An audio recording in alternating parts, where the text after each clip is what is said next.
வணக்க மக்களே, நாம இந்த ஆரோக்கியமான எச்சரிக்கை பதிவில் தயிரில் நிறைந்துள்ள தீமைகளை பற்றி நம்ம விளக்கமாக பார்க்க போகிறோங்க. தயிர் என்னதான் ஆரோக்கியமான ஒரு உணவுப் பொருளாக இருந்தாலும் அந்த தயிரை நம்ம எடுத்துக்கொள்ளக்கூடிய நேரங்கள் பொறுத்து தயிரோட சேர்த்து சாப்பிடக்கூடாத உணவுப் பொருளோடு அதை சேர்த்து சாப்பிடும்போது சாப்பிடக்கூடாத நபர்கள்லாம் தயிர் எடுத்துக்கொள்ளும் போது அதனுடைய தீமைகள் அதிகரிச்சுட்டு தாங்க போகும். குழந்தைகள் முதல் பெரியவர்கள் வரை அனைவருக்குமே விருப்பமான உணவாக தயிர் இருக்குதான்.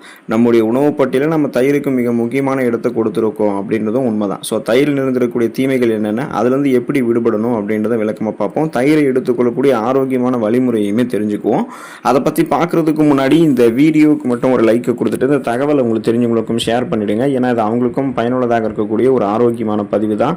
இது போன்ற அப்டேட்ஸ்கள் நீங்கள் தொடர்ந்து பார்க்குறதுக்கு நம்மளுடைய ஹெல்த் நியூஸ் தமிழ் சேனலை மறக்காமல் சப்ஸ்கிரைப் பண்ணி வச்சுக்கோங்க. பக்கத்தில் இருக்கக்கூடிய பெல் பட்டனையும் கிளிக் பண்ணி ஆல் அப்படின்ற ஆப்ஷனையும் செட் பண்ணி வச்சுக்கிட்டீங்க அப்படின்னா நாங்கள் போடக்கூடிய எல்லா அப்டேட்ஸும் உங்களுக்கு நோட்டிஃபிகேஷன் அடிக்கடி சேரும். சரிவாங்க மக்களே, இப்போ வீடியோக்குள்ளே போயிடலாம்.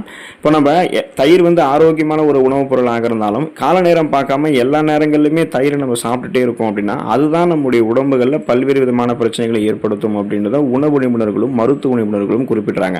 அப்போ கால நேரம் பார்க்காம எல்லா நேரங்களிலுமே நீங்கள் தயிர் சாப்பிடக்கூடாது. தயிர் சாப்பிட்றதுக்கு ஒரு சிறந்த நேரம் இருக்குங்க, அதையும் நீங்கள் தெரிஞ்சுக்கணும். அப்போ அந்த நேரம் என்ன நேரம்னு கேட்டிங்கன்னா, நண்பகலுக்கு முன்பாக நீங்கள் தயிர் சாப்பிடுவது உங்களுக்கு மிகவும் நல்லதுங்க. நண்பகலுக்கு முன்பான நேரம் அப்படின்னா என்ன நேரம்னு கேட்டிங்கன்னா, காலை உணவுக்கும் மதிய உணவுக்கும் இடைப்பட்ட நேரம் இருக்கும். அந்த இன்பிட்வீன் கேப்ஸ் இருக்கும், ஒரு பிரேக்கிங் ஹார்ஸ், இன்டர்வல் டைம் அந்த மாதிரி இருக்கும். ஸோ அப்போ அந்த காலை உணவுக்கும் மதிய உணவுக்கும் இடைப்பட்ட நேரமான அந்த நண்பகலுக்கு முன்பான நேரங்களில் நீங்கள் தயிர் சாப்பிட்லாம். அப்படி சாப்பிடக்கூடிய அந்த நேரங்களில் சாப்பிடக்கூடிய தயிர் தான் உங்களுக்கு நல்லதுன்றது தெரிஞ்சுக்கோங்க. ஸோ எந்தெந்த நேரங்களில் தயிர் குறிப்பாக எடுத்துக்கொள்ளக்கூடாதுன்னு பார்த்தீங்கன்னா, நீங்கள் காலையில் வெறும் வயிற்றில் தயிர் சாப்பிடவே கூடாதுங்க. இப்போது பல பேருக்கும் காலையில் வெறும் வயிற்றில் தயிர் சாப்பிடக்கூடிய பழக்கம் இருக்கும். இன்ஃபேக்ட் அவங்களுடைய பிரேக்ஃபாஸ்ட்டாகவே காலையில் வெறும் வயிற்றில் தயிர் சாதம் தான் இருக்கும். ஸோ அந்த மாதிரி அவங்க எடுத்துக்கிறாங்க அப்படின்னா முதல்ல அவங்களுக்கு நன்றாக இருக்க மாதிரி தான் தெரியும், உடல் குளிர்ச்சியாக இருக்க மாதிரி தெரியும். தொடர்ந்து நீங்கள் அந்த மாதிரி காலையில் வெறும் வயிற்றில் தயிர் எடுத்துக்கொண்டே இருக்கும்போது பிபி என்று சொல்லக்கூடிய பிளட் ப்ரெஷர், உங்களுக்கு ரத்த அழுத்தம், அதாவது உங்களுடைய நரம்புகளில் இறுக்கங்கள் ஏற்பட்டு நரம்புகள் மூலமாக அந்த நரம்புகளில் ரத்த ஓட்டம் போதுமான அளவுக்கு போகாமல் தலைப்பாடு ஏற்படுவதால் மயக்கம், சோர்வு இந்த மாதிரி பிரச்சனை ஏற்படுறதுக்கு வாய்ப்புகள் இருக்குது. ஸோ பிபி ப்ராப்ளம் ஏற்படுறதுக்கு வாய்ப்புகள் இருக்குது. அதே போல் தயிரை நம்ம இரவு நேரங்களிலுமே சாப்பிடக்கூடாதுன்றதை தெரிஞ்சுக்கோங்க. உங்களுக்கு ஆல்ரெடி இருமல் தொடர்பான பிரச்சனை, சளி தொந்தரவுகள் இருக்குது, மூக்கடைப்பு இருக்குது, அதாவது குறிப்பாக சொல்ல முடியும்னா நுரையீரல் தொடர்பான, சுவாசம் தொடர்பான பிரச்சனைகள், ஆஸ்துமா பிரச்சனைகள், மூச்சு திணறல் இதெல்லாமே உங்களுக்கு இருக்குன்னா இரவு நேரங்களில் நீங்கள் தயிரை எடுத்துக்கொள்ளவே கூடாது. அப்படி மீறி நீங்கள் எடுத்துக்கிட்டீங்கன்னா அந்த பிரச்சனைகள்லாம் உங்களுக்கு அதிகமாகிடும். ஸோ உங்களுக்கு இப்போ நீங்கள் ஆரோக்கியமாக இருக்கீங்க, எங்களுக்கு எந்த விதமான சுவாசம் தொடர்பான பிரச்சனையுமே இல்லை, சளி, இருமல் இது மாதிரி எதுவுமே இல்லை, அப்போ நாங்கள் இரவு நேரங்களில் தயிர் எடுத்துக்கலாமான்னு கேட்டிங்கன்னா நீங்களும் எடுத்துக்கொள்ளாமல் இருக்கிறதா நல்லது. ஏன்னா நீங்கள் எடுத்துக்கிட்டீங்கன்னா ஒருவேளை உங்களுக்கு அந்த சுவாசம் தொடர்பான பிரச்சனைகள் ஏற்படுறதுக்கு வாய்ப்புகள் இருக்குது. அப்போ ஒருபோதும் இரவு நேரங்களில் நீங்கள் தயிர் சாப்பிடக்கூடாதுன்றது ஞாபகம் வச்சுக்கோங்க. இப்போ தயிரை நிறைய பேர் பார்த்தீங்கன்னா சூடுபடுத்தி சாப்பிடுவாங்க, அதையும் நம்ம பார்த்துருப்போம். தயிரை நம்ம சூடுபடுத்தியே சாப்பிடக்கூடாதுன்றது தெரிஞ்சுக்கோங்க. தயிரை நீங்கள் சூடுபடுத்தும் போது அதில் என்னென்ன மாற்றங்கள் நடக்கும்ன்றதை நீங்கள் தெரிஞ்சுக்கணும். இப்போ நீங்கள் தயிரை சூடுபடுத்தினீங்கன்னா அதில் இருக்கக்கூடிய நல்ல பாக்டீரியாக்கள் அழிந்துவிடும். அப்போது உங்களுக்கு நன்மை தரக்கூடிய பாக்டீரியாக்களே இல்லை அப்படின்னா அது குடலுக்கும் ஆரோக்கியம் கிடையாது, உடலுக்கும் ஆரோக்கியம் கிடையாது. இப்போ நீங்கள் தயிரை சூடுபடுத்தும் போது சூடுபடுத்துறதுக்கு முன்னாடியே அதோடைய ஒரு சுவை இருக்கும், அந்த டேஸ்ட், அந்த ஈரப்பதத்துடன் இணைந்த சுவை இருக்கும். இப்போ நீங்கள் தயிரை சூடுபடுத்தும் போது அந்த ஈரப்பதத்துடன் இணைந்த சுவை அழிந்து விடுவதால் நீங்கள் தயிரை எதுக்கு சாப்பிட்றீங்கன்ற காரணமே உங்களுக்கு தெரியாமல் போயிடும். இப்போ நிறைய பேர் என்ன பண்ணுவாங்கன்னா தயிரை சூடுபடுத்தி எண்ணெய் போட்டு தாளித்து கடுகு, கருவேப்பிலை எல்லாம் போட்டு எடுத்துக்குவாங்க, சுவையாக சாப்பிடணும்னு எடுத்துக்குவாங்க. இது மாதிரி சாப்பிட்றது சுவைக்காக மட்டுமே நீங்கள் சாப்பிடலாமே தவிர கடுமையான பக்க விளைவுகள், செரிமானம் தொடர்பான தொந்தரவுகளை உங்களுக்கு ஏற்படுத்தும். குறிப்பாக ரத்த நாளங்களில் அதிகப்படியான கொழுப்புகளை படிய வைத்து கொலஸ்ட்ரால் பிரச்சனையை கூட உங்களுக்கு கொடுக்கறது வாய்ப்புகள் இருக்குது. ஸோ அதனால் அந்த தயிரை சூடுபடுத்தி தயிரோட நீங்கள் அந்த எண்ணெய் போட்டு கடுகு போட்டு தாளித்து இந்த மாதிரிலாம் எடுத்துக்காதீங்க. இப்போ நீங்கள் தயிரை எப்படி தான் எடுத்துக்கணும்னு கேட்டிங்கன்னா, உறைந்த நிலையில் காணப்படக்கூடிய தயிரை நீங்கள் அப்படியே எடுத்துக்கொள்ளலாங்க. தயிரை மண் சட்டியில் உரைய வச்சு எடுத்துக்கிட்டிங்கன்னா அது உங்களுக்கு இன்னமும் நல்லது தான். நீங்கள் தயிரோட ஏதாவது சேர்த்து சாப்பிட்ணும்னு நினச்சிங்கன்னா சர்க்கரை சேர்த்து சாப்பிட்லாம். சர்க்கரை சேர்க்கப்படக்கூடிய தயிர் உடனடியாக உங்களுடைய உடலுக்கு ஆற்றலை கொடுக்கும். ஸோ இன்ஸ்டன்ட் எனர்ஜி உடனே உங்களுக்கு கிடைக்க ஆரம்பிக்கும். ஒரு சில பேர் தினமும் தயிர் சாப்பிடுவாங்க. தயிர் தினமும் எடுத்துக்கொள்ளக்கூடிய ஒரு உணவான்னு கேட்டிங்கன்னா கிடையாது அப்படின்றது தான் உண்மை. தயிரை நம்ம தினமும் எடுத்துக்கொள்ளக்கூடாதுங்க. தயிர் ரத்த குழாய்களில் நீங்கள் அடைப்பை ஏற்படுத்தக்கூடியதாக உங்களுக்கு மாறிடும் நீங்கள் தினமும் எடுத்துக்கொண்டீங்க அப்படின்னா. அதே போல் தொடர்ந்து தயிர் சாப்பிட்டீங்கன்னா உடலில் வீக்கம் ஏற்படலாம், அரிப்பு பிரச்சனைகள் ஏற்படலாம், அக்கி தொடர்பான பிரச்சனைகள் கூட உங்களுக்கு ஏற்படக்கூடும். ஸ்கின் டிசீஸ் பொதுவாக உங்களுக்கு தயிரை நீங்கள் அளவுக்கு அதிகமாக தினந்தோறும் எடுத்துட்டு இருக்கீங்கன்னா ஏற்படலாம்.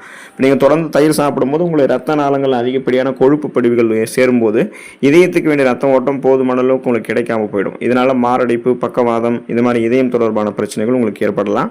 சம்டைம் வந்து உங்களுடைய உடல் பருமன் அதிகரிக்கிறதால அந்த ஒபிசிட்டி பிரச்சனையால் ரத்தத்தில் சர்க்கரையினுடைய அளவு அதிகரித்து சர்க்கரை நோய் பிரச்சனைகள் கூட உங்களுக்கு உருவாகிறதுக்கு வாய்ப்புகள் இருக்குது.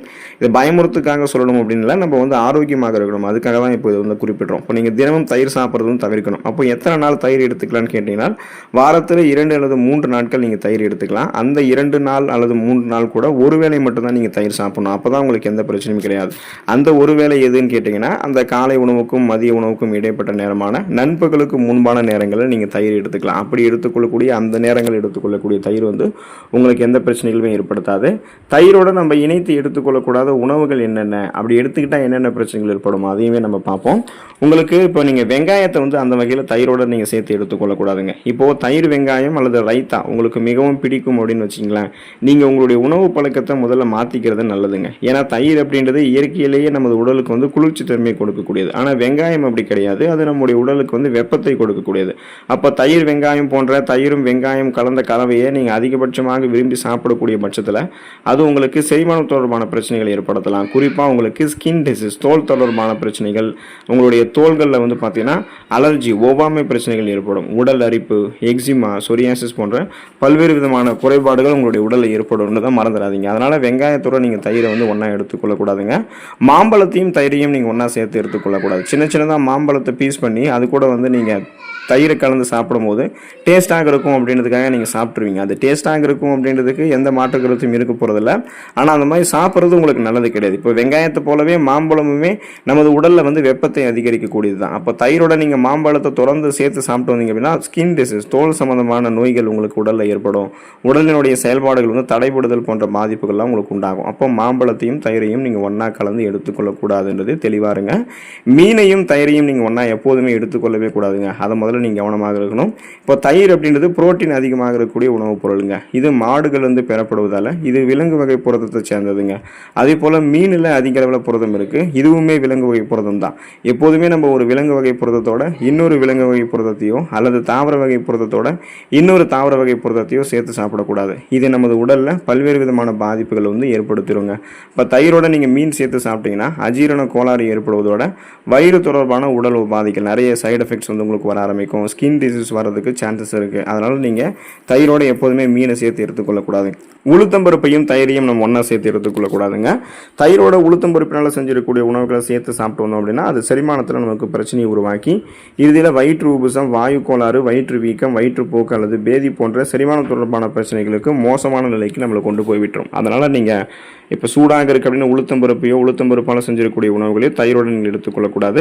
எண்ணெய் நிறைந்திருக்கக்கூடிய உணவுகள், எண்ணெயில் வறுத்த பொரித்த ஆயில் ஃபுட்ஸோட நீங்கள் தயிர் எடுத்துக்கொள்ளக்கூடாதுங்க.